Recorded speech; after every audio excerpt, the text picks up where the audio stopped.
கர்த்தர் நல்லவர், அவர் கிருபை என்றும் உள்ளது. ஆண்டவராகிய இயேசு கிறிஸ்துவின் நாமத்தினால் உங்கள் ஒவ்வொருவருக்கும் அன்பின் வாழ்த்துக்கள். இன்று டிசம்பர் 9ஆம் தேதி திங்கட்கிழமை. இந்த நாள் உங்களுக்கு ஆசீர்வாதமான நாளாக இருப்பதாக. இந்த நாளிலே நாம் தியானிக்கும் வசனம் லூக்கா எழுதின சுவிசேஷம் 11வது அதிகாரம் 28வது வசனம்.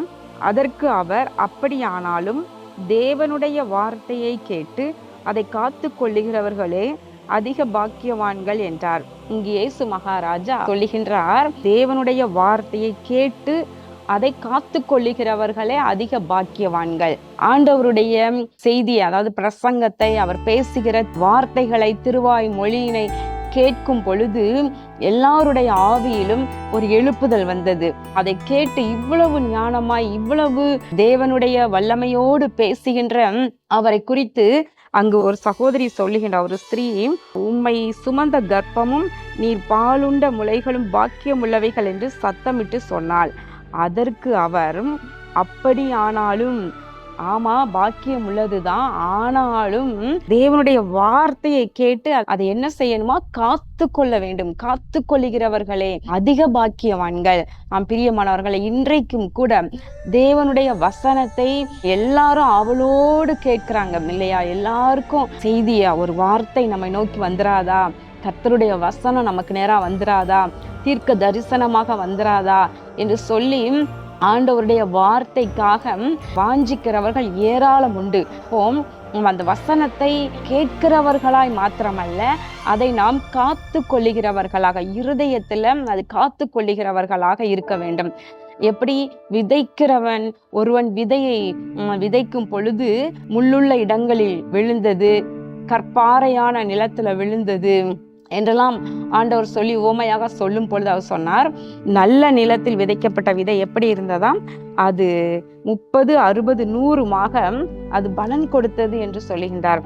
அதாவது வசனத்தை கேட்டவர்கள் அதை இருதயத்தில் அதை பதித்து வைத்து உலகத்தின் கவலை, ஐஸ்வர்யத்தின் மயக்கம் இவைகளெல்லாம் நெருக்காதபடிக்கு அவர்கள் தங்கள் இதயத்தில் விதைக்கப்பட்ட வசனத்தை காத்து கொண்டார்களாம்.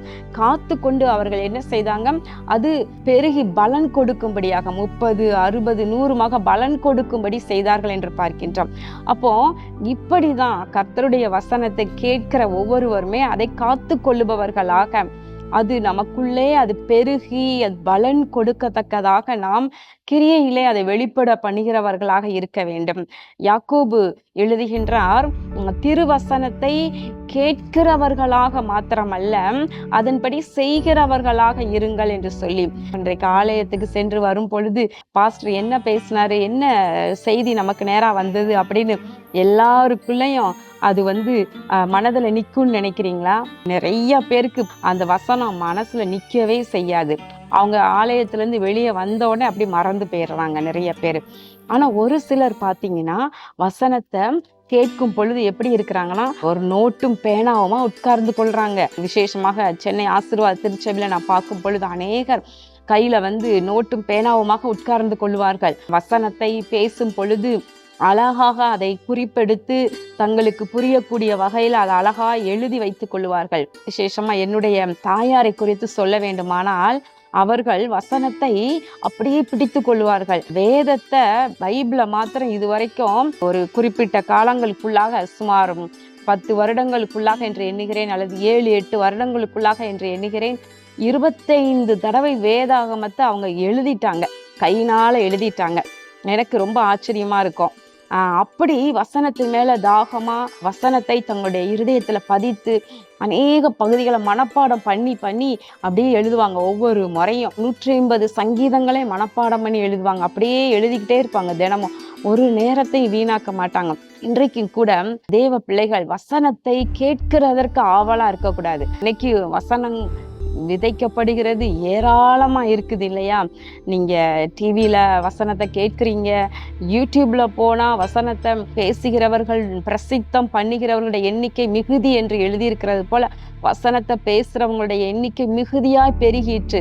அப்போ தேவ பிள்ளைகள் இதை அதை என்று சொல்லி ஒவ்வொன்னா பார்த்து பார்த்து பார்த்து பார்த்து கடைசியில ஒன்னையுமே மனதில் வைக்க முடியாம நிறைய பேர் திணறீங்க. அப்போ நீங்க சரியானத தேசத்துல குடியிருந்து சத்தியத்தை மேய்ந்து கொள். சரியான சத்தியத்தை பார்த்து மேய்ந்து கொள்ள வேண்டும். எல்லா ஆகாரத்தையும் எடுத்து அப்படியே புசிப்போமானால் அது வயிறு கெட்டு போயிடும் இல்லையா? அதே போல வசனத்தையும் கூட ஆரோக்கியமான வசனங்களை, சரியான கலப்படம் இல்லாத வசனங்களை தேடி அதை மாத்திரம் கேட்டு அதை இருதயத்துல பதித்து அந்த கருத்துக்களை நீங்களும் தியானித்து அதிலே பெருகுகிறவர்களாக இருக்க வேண்டும். வேதத்தை நீங்க வாசிங்க. வசனத்தை, கர்த்தருடைய வார்த்தையை வேதத்துல இருந்து நீங்க படிக்க கற்றுக்கொள்ளுங்கள்.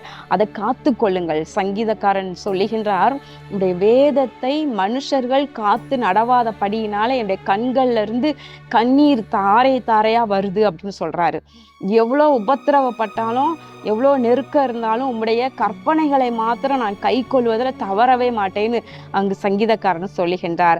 பிரியமானவர்களை, இன்றைக்கு நாமும் கூட இயேசு மகாராஜா என்ன சொல்லுகின்றார்? வசனத்தை கேட்கிறவர்களாக அல்ல, அதை காத்து கொள்ளுகிறவர்கள் அதிக பாக்கியவான்கள். நாமும் அதிக பாக்கியவான்களாக இருப்போம். கண்களை மூடி ஜெபம் பண்ணுவோமா?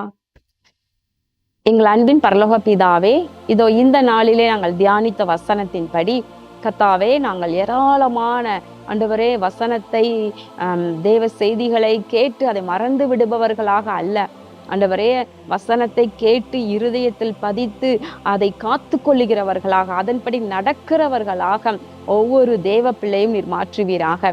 ஒவ்வொருவரையும் ஆசீர்வதியும். இயேசு கிறிஸ்துவின் நாமத்தினாலே வேண்டிக் கொள்கிறேன் நல்ல பிதாவே, ஆமேன். கர்த்தர் உங்களை ஆசீர்வதிப்பாராக. ஆமேன்.